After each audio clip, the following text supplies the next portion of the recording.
चाहिँ यहाँ माथि हाम्रो चाङस्थान मन्दिर छ नि त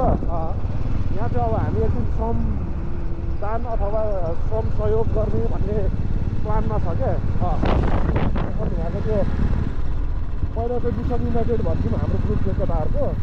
अहिले चाहिँ हाम्रो युथ युनिटी भन्ने एउटा क्लब छ क्लबबाट चाहिँ हामी 20जना जति केटाहरू केटीहरू जो जो हुन्छ युवाहरू आएर यो मन्दिरमा चाहिँ हामी श्रमदान गर्ने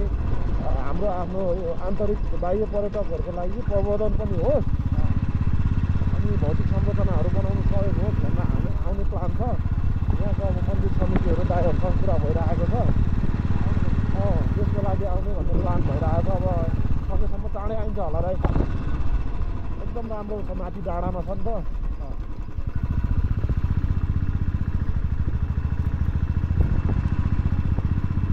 सोलुखुम्बु स्टोर भयो अहिले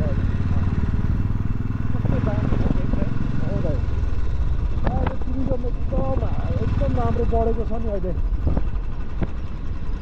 फरेनरहरू धेरै आउँछ क्या अहिले यो ब्याक साइड देखेको चाहिँ यस्तो दाम हिमाल हो त्यो हिमाल चाहिँ त्यसको नाम चाहिँ मलाई थाहा छैन कुन हिमाल हो है यो देखेको दाम देखेको अनि यहाँ अहिले एउटा नयाँ बन्नु लागेको यो तर्तिर है यहीँको वाइन फ्याक्ट्री बन्नु लागिरहेको हो क्या अहिले कता रहेछ है बिस्तारै बिस्तारै विकास गरिदिँदैछ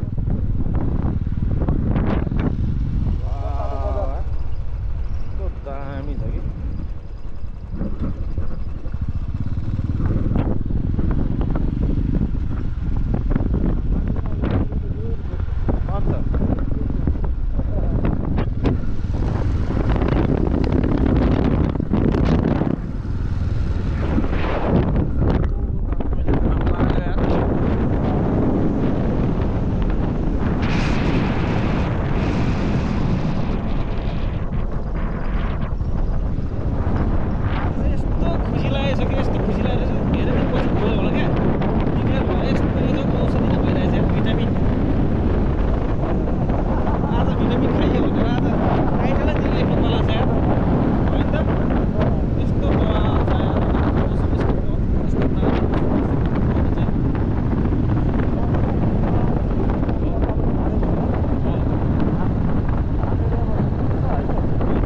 स्विजरल्यान्ड भन्दा नि हुन्छ साथीहरू यार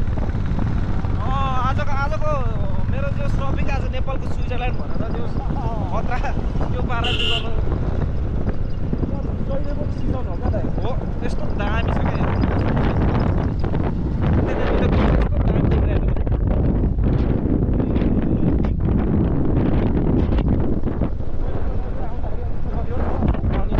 आउँदाखेरि खानु बस्नको लागि होइन ठाउँहरूको दुःख छैन क्या पर्याप्त छ जस्तो पनि बस्छु भन्यो त्यस्तै राम्रो राम्रो होटेल रिसोर्टहरू दामी छ यार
त्यो चाहिँ गर्नै पर्छ